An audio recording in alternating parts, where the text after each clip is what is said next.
Eighty now स्वदेश SBI live studio से live मैं मानसी दवे, शरद दुबे और विश्व मोहन आपके साथ जुड़े हुए हैं और इक्विटी मार्केट्स पर लगातार फोकस है। लेकिन इक्विटी मार्केट के साथ साथ हलचल कमोडिटी बाजार जगत में भी देखने को मिली है।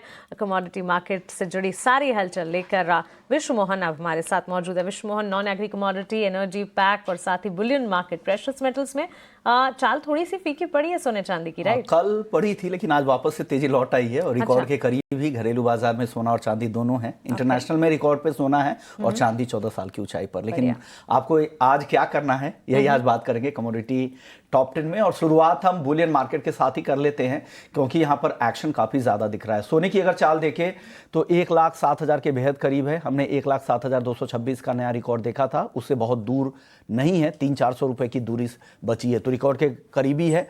और $3615 के ऊपर कॉमेक्स पर भी गोल्ड का फ्यूचर्स ट्रेड कर रहा है और 3560 के आसपास स्पॉट गोल्ड ट्रेड कर रहा है, तो एक मजबूती है। लेकिन अब इंतजार है आज नॉन फार्म पेरोल के नंबर यूएस के कैसे आते हैं। सिर्फ बुलियन मार्केट ही नहीं, पूरा ही फाइनेंशियल मार्केट इस पर नजर रखेगा क्योंकि फेड के जो फैसले होंगे इस पर काफी कुछ निर्भर करता है।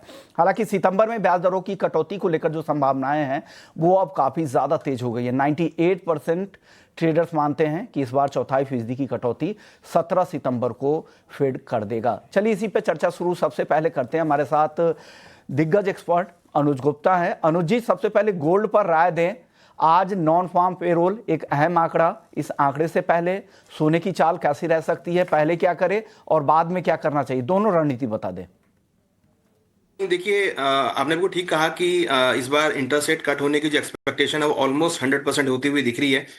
16-17 तारीख को मीटिंग है। हालांकि मुझे लगता है कि कहीं ना कहीं मार्केट में ये लग रहा है कि इस बार इंटरेस्ट रेट जो कट हो सकते हैं, तो उसकी वजह से हम देख रहे हैं कि गोल्ड के भावों में सपोर्ट आता हुआ दिखाई दे रहा है। अगर आप इंटरनेशनल देखेंगे तो ऑलमोस्ट $3550 के ऊपर ट्रेड दिख रहे हैं। तो अभी हमें लगता है कि यहाँ पे खरीदारी का ट्रेड आपको देखने को मिल सकता है। बट आप थोड़ा सा अगर डिप मिलता है करीबन 1,06,000 के आसपास, तो वहां पे गोल्ड में खरीदारी का स्टॉप लॉस 1,05,450 का लगाएं। टारगेट 1,07,000 तक आ सकता है। हमें लग रहा है कि इंटरेस्ट रेट जो आज नॉन फॉर्म पेरोल का डेटा आना है वो भी बहुत इंपॉर्टेंट है और डेटा के बाद हमें लगता है कि जो एक्सपेक्टेशन है इंटरेस्ट रेट कट होने की वो और हाई होती हुई दिखाई देगी, क्योंकि यूएस का डेटा इस बार लग रहा है कि एक पॉजिटिव नोट पे आ सकते हैं, जिसकी वजह से लग रहा है कि पहले भी और बाद में भी एक पॉजिटिव सेंटीमेंट आ सकता है। तो बाय ऑन डिप्स की स्ट्रेटेजी गोल्ड में रख सकते हैं। गिरावट पे खरीदे, यहां पर गोल्ड की रणनीति ये है। चांदी, ये भी दिसंबर का वायदा, आज तो सितंबर वायदा की एक्सपायरी है, दिसंबर का वायदा 1,25,000 के बेहद करीब है, ये भी रिकॉर्ड के आसपास ही है। चांदी में क्या करना चाहिए अनुज जी? देखिए, चांदी अगर आप देखेंगे तो $40 को काफी हद तक सपोर्ट किया है और अगर हम देखें तो कंटिन्यूअसली जो चांदी के भाव हैं वो ऊपर की तरफ मूव होते हुए दिखाई दिए हैं। डिमांड यहाँ पर बढ़ी और जिस तरीके से हमने पॉजिटिव एक रिलेशनशिप देखे हैं बाकी कंट्रीज के साथ में, तो यहाँ पर मेटल की डिमांड यहाँ पे बढ़ सकती है। सिल्वर की डिमांड एज ए इंडस्ट्रियल भी और एक प्रीशियस मेटल के तौर पर भी यहाँ पे निकल कर आ सकती है। टेक्निकली अगर बात करें तो सिल्वर का प्राइस ऑलमोस्ट $40 के ऊपर सस्टेन कर रहा है, जो कि एक पॉजिटिव मोमेंटम में है। तो मुझे लगता है कि यहाँ पर भी खरीदारी का ट्रेड लेना चाहिए। गोल्ड के भाव बढ़ेंगे तो चांदी को भी सपोर्ट मिलेगा। तो चांदी में करीबन 1,23,500 के आसपास खरीदारी करें। 1,22,500 का स्टॉप लॉस लगाएं। टारगेट हम एक्सपेक्ट कर रहे हैं 1,25,500 तक देखा जा सकता है। इंटरनेशनली $42 एक शॉर्ट टर्म रेजिस्टेंस बन गया है। अगर $42 ब्रेक होता है तो हमें लगता है कि ऊपर में $45 तक के लेवल और एमसीएक्स में 1,28,000 से लेकर 1,30,000 तक के लेवल आपको देखने को मिल सकते हैं। चलिए, गोल्ड और सिल्वर पर आपको राय मिल गई है। कच्चे तेल में आज लगातार तीसरे दिन नरमी है लेकिन आज गिरावट थोड़ी कम है। क्या और गिरावट यहां पर बची हुई है? और ओपेक प्लस के जो मीटिंग है वीकेंड के दौरान, वहां क्या कुछ फैसला हो सकता है अनुज जी? देखिए, कल यूएस की इन्वेंट्री आई थी जहां पर स्टॉक प्राइस बढ़कर आए थे, तो उसकी वजह से थोड़ा सा प्रेशर यहां पे आता हुआ दिख रहा है। और ओपेक प्लस मेंबर्स की मीटिंग है जहां पे लग रहा है कि शायद इस बार वो कोई डिसीजन ना ले, मार्केट बिल्कुल फ्लैट रहे। बट हाँ, जो यूएस के अंदर ओवर सप्लाइड मार्केट है उसकी वजह से लग रहा है कि मार्केट कहीं ना कहीं थोड़ा सेलिंग प्रेशर में आ सकता है। और अगर टेक्निकली भी देखेंगे तो $65 के ऊपर सस्टेन नहीं कर पाया था, अब प्राइस वापस $63 के आसपास आते हुए दिखाई दिए। तो अभी फिलहाल थोड़ा सा हमें लग रहा है कि हायर लेवल पे सस्टेन जो है वो नहीं कर पा रहा है, तो सेल ऑन राइज की मार्केट यहाँ पे रहेगी।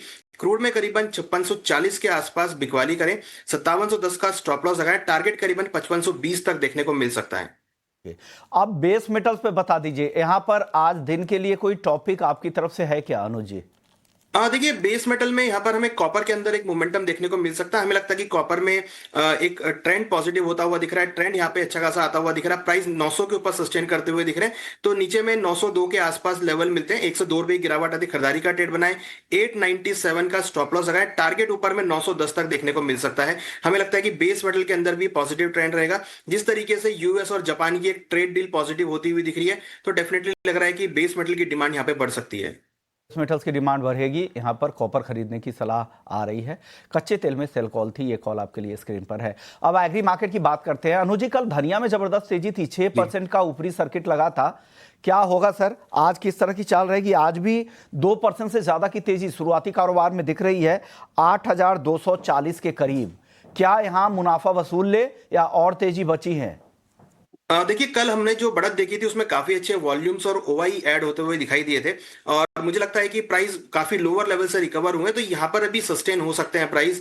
क्योंकि देखिए यहाँ पर जिस तरीके से क्रॉप कुछ खराब होने की या क्रॉप में नमी आने की बात आ रही है, उससे काफी हद तक प्राइसेस को सपोर्ट मिला है। अगर आप सभी मसालों में देखेंगे तो लोअर लेवल पर रिकवरी देखने को मिले, तो मुझे लगता है कि यहाँ पर अभी वेट एंड वॉच करना चाहिए, होल्ड करना चाहिए। हमें लगता है कि ऊपर में धनिया का भाव 8,400 से लेकर 8,600 तक के लेवल दिखा सकता है। ओवरऑल पोजीशन में 7,800 का स्टॉप लॉस लगा सकते हैं, और हमें लगता है कि पोजीशन को होल्ड करके चलना चाहिए। जी की पोजीशन है धनिया की, तो होल्ड करे। 8,400 से लेके 8,600 तक के टारगेट देख रहे हैं, और एंट्री लेवल जो अनुज जी ने बताया वही ध्यान रखिएगा, 7,800 का इससे लगा लीजिएगा। जीरा और हल्दी आज ये दोनों कमजोर हैं। जीरा सपाट कह सकते हैं, 19,400 के आसपास है, लेकिन हल्दी पर दबाव है 12,400 के नीचे। इन दोनों काउंटर में क्या करें अनुज जी? देखिए मुझे लगता है कि यहाँ पर जीरा में अच्छा खासा मोमेंटम हमने देखा है। कल हमने काफी अच्छी बढ़त जीरे में आती हुई देखी थी। मुझे लगता है कि अब जीरा जो है वो 20,000 के ऊपर जाने की तैयारी कर रहा है, तो जीरा में करीबन 19,500 के आसपास खरीदारी का ट्रेड लेना चाहिए। स्टॉप लॉस 19,200 का लगाए, टारगेट करीबन 20,200 तक आ सकता है। यहाँ पर आप देखिए कि जो वॉल्यूम है, जो पहले ड्राई अप हो गए थे, अब वो धीरे धीरे आने चालू हुए हैं। तो वॉल्यूम जब किसी भी कमोडिटी में लोअर लेवल पर आते हैं तो वहां पर एक रिकवरी देखने को मिलती है। तो मुझे लगता है कि यहाँ पे एक रिकवरी का ट्रेंड आ सकता है, और जल्दी ही जीरा के भाव 20,200 तक जा सकते हैं। सर आखिरी सवाल, ग्वारसीड ग्वारगम, इन दोनों ही काउंटर में क्या करें? देखिए ग्वारसीड ग्वारगम में अगर आप देखेंगे तो बहुत रेंज बाउंड मोमेंटम है, बट हाँ यहाँ पर भी हमने एक साइडवेज ट्रेंड आते हुए देखा है। लोअर लेवल पे प्राइस थोड़े सस्टेन हुए हैं, तो यहाँ पर भी हमारा बाय कॉल रहेगा। ग्वारसीड में हमें लगता है कि करीबन 5150 के आसपास खरीदारी का ट्रेड लेना चाहिए। 5100 का स्टॉप लॉस लगाए, टारगेट 5,240 तक देखने को मिल सकता है। प्राइस काफी सपोर्ट लेवल के आसपास है, यहाँ से हम ज्यादा एक्सपेक्ट नहीं कर रहे हैं कि नीचे प्राइस रहेंगे। या तो प्राइस में आपको रेंज बाउंड मोमेंटम देखने को मिलेगी, और निचले स्तरों से एक रिकवरी देखने को मिल सकती है। शुक्रिया अनुज जी, आपने वक्त निकाला, पूरे ही एग्री मार्केट, नॉन एग्री और एग्री मार्केट पे राय रख दी। सर जाने से पहले जो भी कॉल्स रिकमेंडेशंस आपने दिए हैं उससे जुड़े हुए डिस्क्लेमर क्या हैं? देखिए यहाँ पर हमने जो भी कॉल्स दिए ये नॉलेज और अवेयरनेस के लिए। कोई भी ट्रेड लेने से पहले अपने फाइनेंशियल एडवाइजर जरूर डिस्कस करें। स्टॉप लॉस का जरूर यूज करें मार्केट में, क्योंकि मार्केट काफी वॉलेटाइल है, और जो भी हमने यहाँ पे कॉल्स दिए उसमें हमारी कोई पर्सनल पोजीशन नहीं है। शुक्रिया सर, आपने वक्त निकाला हमारे दर्शकों के लिए। चलिए वक्त है ब्रेक का। ब्रेक के बाद मार्केट महारथी सेगमेंट का रुख करेंगे। हमारे साथ राकेश व्यास होंगे, उनसे समझेंगे उनकी रणनीति। लौटते हैं ब्रेक के बाद जल्द। नमस्कार।